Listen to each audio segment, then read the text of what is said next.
But today is huge, not just because we're in Arizona, Kyle, not just because we're talking to Bob Melvin at 840, but we are honored to have our dear friend who joins us every single week during the season and then promised to join us. He's true to his word during the offseason if anything happened. And my goodness, did things happen over the last few days for the Oakland Raiders. Scott Bair of NBC Sports California is back with us. Scott, it's Dave and Kyle. Thanks for getting up on this beautiful Monday morning. How are you?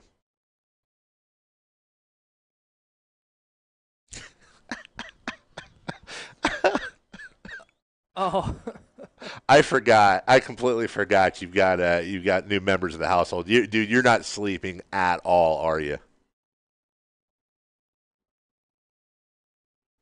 Better end of the stick. My wife did the, did the wee hours shift, so I'm in better shape than others. But I'm going to have to start getting used to it because guess what? The East Coast 3 hours ahead, so when the Schefters and Rappaports and the New Yorkites on the Eastern Seaboard start firing away that Le'Veon Bell has 31 teams interested to drive that market up, I got to be ready to react. how much are you buying the report that the Raiders are ready to shell out the money that Le'Veon Bell is going to want? I'm to the point now. This is, I guess, been more than a full year under John Gruden watch, and I've learned that anything is possible. Expand your mind, man. It's really something to behold. They can give $50 million to a 31-year-old wide receiver. I think they got a great trade. They can trade Khalil Mack and Amari Cooper, so why not, when you got a bunch of holes, go spend $15 million on a running back? I mean, is he a perfect scheme fit? Yeah. Am I going to write something about Le'Veon Bell possibly coming to the Raiders because of everything I just told you? And the main theme is, what the heck, why not? Yeah, they're going to be players, but there's going to be lots of players, and Le'Veon wants a lot of money. So whether that works out, TBA, but they're going to poke around. They're going to see what's up with him. Scott Bair joining us from NBC Sports California. We'll get back to Antonio Brown, but lost in the shuffle a little bit. Not the only move the Raiders have made. I'll ask you first. Kelechi Osemele to the Jets. Grade that move, and is that part of something else they're doing? I think so. That's about clearing the decks a little bit in terms of cap space.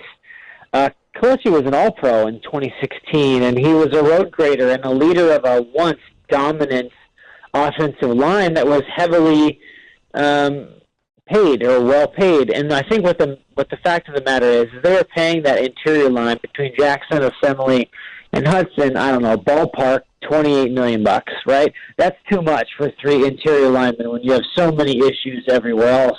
And they wanted to kind of realign where their money is going in terms of the salary cap. Kelechi has been good, was hurt a bit last year.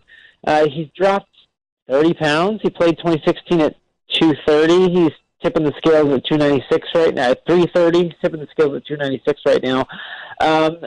He's getting healthier and leaner, but I think that they looked at that and saw somebody who may not have been worth the freight. They were probably going to cut him if they didn't get a deal. So I'd say getting anything back is a positive. And when it comes to taking $10.2 million off the off the cap, that's a benefit. And we don't know exactly how much Antonio Brown's going to make in the first year, but if we're ballparking it, if we're taking away Antonio, we're adding Kelechi, and we're taking away how much it's going to cost to pay all those draft picks, they're sitting right in the mid-50s, which is not a bad place to be as you enter free agency. So they re-signed Jonathan Hankins. They have Maurice Hurst and P.J. Hall on the interior of that defensive line. Do you see them focusing on finding some outside pass rush, some guys on the edge in this year's draft? Yeah, if we're looking just at needs, that I think clearly edge rusher. They don't need just one; they need two. And I was a big proponent of signing Brandon Graham from the Philadelphia Eagles. Maybe kind of a blue-collar guy that does all the right things. He signed an extension. And as we've seen with Frank Clark and Jadeveon Clowney and Dee Ford and DeMarcus Lawrence, the edge rushers are flying off the board because, as John Gruden said, good pass rushers are hard to find. So when you got one, keep it. Not like I'm still talking about something that happened 6 months ago, but they need a couple. And you nailed it, right? Like, go get one. They would absolutely fall head over heels and skip to the podium if Nick Bosa's still around. I don't think he gets past the Niners at 2 under any circumstances unless they trade. Yeah, I don't think he gets past the Niners, which leaves a couple of options for you. Quinnen Williams is a guy that just fascinates me, and I know he's on the defensive interior. I think if he's available, and I've tweeted this, I think he goes off the board there, despite the fact that you look at their depth chart, they have a lot of options inside, and they have Arden Key and Arden Key off the edge. Scott Bair of NBC Sports California joining us. So back to Antonio Brown. I've read here and there that this will now kind of be an informal or maybe even a formal tryout for Derek Carr. They get him Antonio Brown. They want to see how Derek Carr can do downfield. In your opinion, A, is that accurate? And B, is that fair to Derek Carr only in the sense that they have Antonio Brown? They're going to still need to help out that receiving core a little bit. And I think they will. I think they're going to spend a lot of effort and capital on trying to improve his skill players. I mean, the receiver spot needs a complete positional overhaul. Jared Cook, pretty great odds he's going to be packing a bag and heading somewhere else. And we don't know what's going on with the running back situation. And I do think that Derek Carr has a lot of reasons why it was tough to truly evaluate his performance last year in his first year in the Gruden system. Terrible receivers, hurt running backs, all those types, and an inconsistent offensive line. This is the big prove it year, because after this year they can cut him for $5 million in dead money, and there's no guarantees left over the course of the last 3 years of his deal. So, and this John Gruden is still early in his second tenure, and he's made it very clear with his actions that he wants to set himself up for the start of this decade or however long he's here with his guys. He wants control of his cap, and he wants his players, and if that means his quarterback to compete with Pat Mahomes and the Chiefs, then that's what they need to do. So this is a big prove-it year. Getting Antonio Brown is a major and a key first step. I think it also – okay, let me backtrack. Derek Carr was always going to be the starting quarterback in 2019. Just was. Right, unless they got some crazy offer from the Giants or something. But he was always going to be the guy despite all the combine consternation. And the bottom line, saying all that, is this the big push year, right? If he does well and performs 2016-esque, great. Carry on with a relatively cheap contract for a quarterback. If not, then you can go find your guy, like that Justin Herbert kid from Oregon or whomever, and you can go out and you can bring in a young quarterback with a lot of help around him. So, yeah, that's a super long-winded way of saying, yes, this is key. Antonio Brown loves Derek Carr. Yeah, Drew Rosenau said it's the reason why he came here, and I believe him. So this is a big moment for number 4. I think he likes the pressure. I think he likes the expectations. But he is going to have to deliver somewhat downfield in order to remain here long term. How much of a role did Mike Mayock play in executing the Antonio Brown trade? Because you mentioned like Gruden's going to do it with his guys and with his salary cap. How much of a role did Mayock play in making this happen? I think it was pretty similar to how Reggie McKenzie operated during some of these big trades when he was the GM, in that this is John Gruden's vision. It's John Gruden's decisions. He has, like for Amari Cooper, he said, he's really good. We're not just going to ship him for anything. If you can get a first-round pick, you do it. And that's sort of where Reggie is. He's the liaison and primary negotiator when it came to those things. Drew Rosenhaus said yesterday, and I'd heard before, that Mike Mayock was the kind of the lead negotiator in that, understanding full well that they have salary capologists, if that's a thing, that help them through the financing. So there's an army of people that are helping Mike Mayock deliver the information. So a lot of that is similar to what Reggie did. I think the difference here, and I mean, I'm not in the room. All those cameras that I set up throughout the facility, they're a little iffy when it comes to the signal. But nonetheless, Mike Mayock's voice and determination to impact how they work and his influence on John Gruden, which is important, is pretty strong. And he was pretty hardline from what I'm hearing in terms of the negotiation of not giving up any first-round picks. The fact that they got Le'Veon Bell and they kept all 4 of the picks in the top 35 is worth a kudos bar, man. It just is. That is astonishing. If we were sitting here talking today about that they got Antonio Brown for $50 million and the 27th pick, I'd probably have a different opinion. Right now, I think they frickin' fleeced them. Right, I think it's a great deal, and this $50 million is going to be off the books before they ever even imagine the possibility of extending Gary Conley, which, as nutty as it sounds, is the next possible homegrown extension candidate. Right, so that's Carl Joseph maybe, but that's sort of where we are. Right, so my point is, great job, and I think that Mike Mayock had influence in it. And I think that he and John Gruden are going to work well together. There is something to be said for this hire in the intensity with which Mike Mayock works, his commitment to the craft, and the fact that, I think I've said this on the show before, he revs at the same RPMs as John Gruden.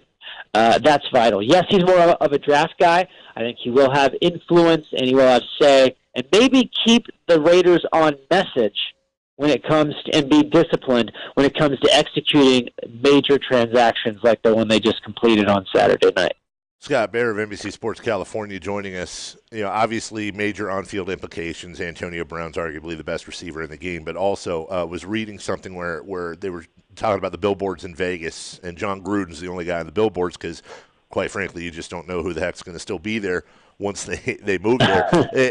How much of this was also part of that? The excitement for Vegas, I imagine would be comfortable throwing AB on those billboards, and you're talking about an extremely, extremely marketable guy who becomes really the biggest superstar on the Raiders, whose star has moved beyond NFL football in some aspects too. He seems to very much fit the bright lights of Las Vegas.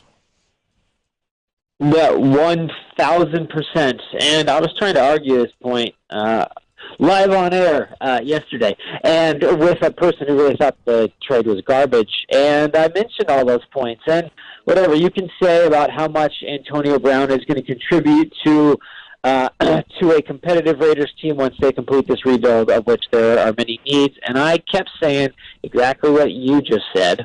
I wish I could have had you on my team yesterday, but the bottom line is it has a lot to do with that, right? And it has a lot to do with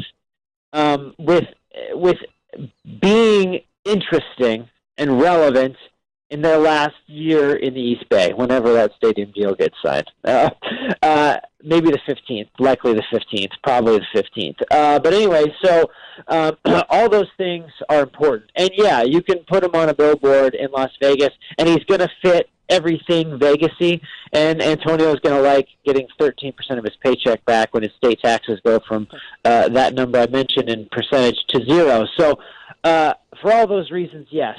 And so I think it's 3 things. 1, he's really good, and it was a good deal. 2, put him on a billboard and on a season ticket and get people here and everywhere excited about the old-fashioned big play potential of the Raiders, right? And then number 3 is that, you help evaluate your quarterback and you satisfy the impatience constantly burning inside of John Gruden's chest, meaning like, okay, he understands he has to be disciplined to execute this rebuild, but come on, man, like, do we got to go 4-12 again? Do we got to go 6 and, whatever. I can't do math right now. 6, 6 and 10. That John Gruden hates that incremental change, right? And Antonio Brown at least offers the fantasy of quick and worst to second type of rebound. And so I think that and Le'Veon Bell will certainly whet that appetite, whether it's the fantasy lasts for 48 hours till he signs with the Jets, or maybe throughout the rest of the year. I don't know. But nonetheless, it happens with all those three things. And that's what makes him interesting. That's what makes the trade good, because they didn't give up enough. I don't have a bad thing to say about it. I really don't. He'll be interesting. The blonde mustache, the social media videos, I'm going to have to pay more attention to Instagram Live than I ever cared to. But nonetheless, I'm excited about it, and I think it's a good move for them.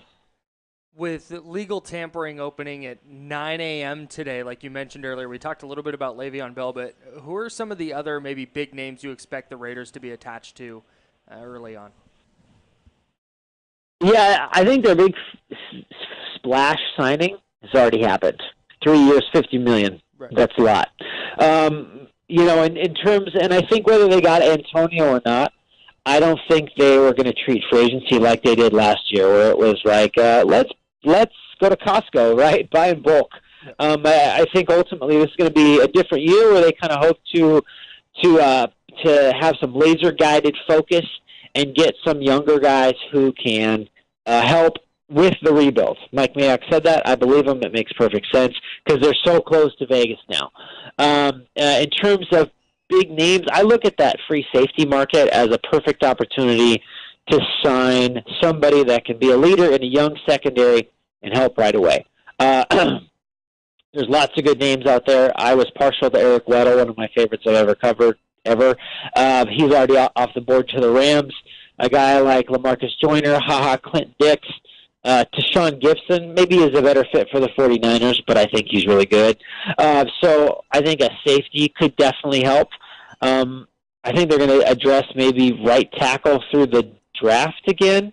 Le'Veon Bell, obviously an option. I'm trying to rack my brain now. Middle linebacker, maybe not at the C.J. Mosley level, but I think that you can definitely go out and get, somebody there.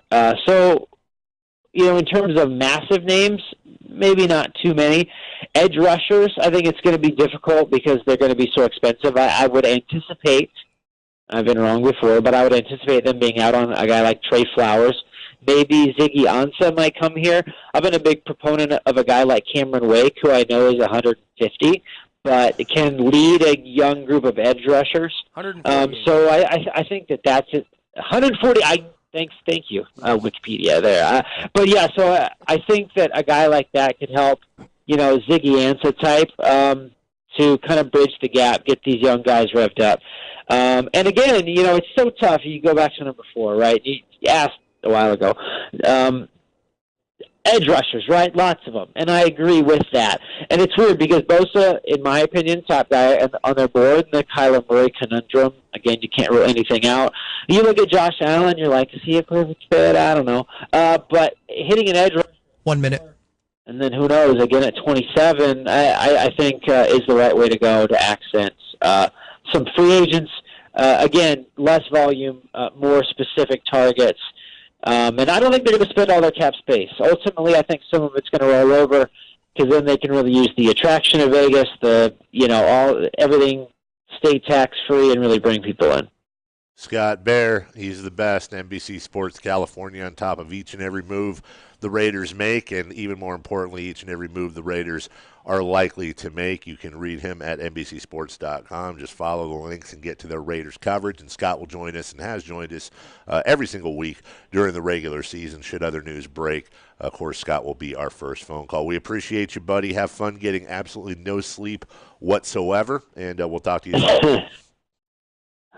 All right, thanks, guys. Talk to you later. Take care. That is Scott Bair, NBC Sports California. A lot of interesting stuff he had to say about those Oakland Raiders. We don't know how they'll be, but we do know they're going to be a little bit more exciting with Antonio Brown.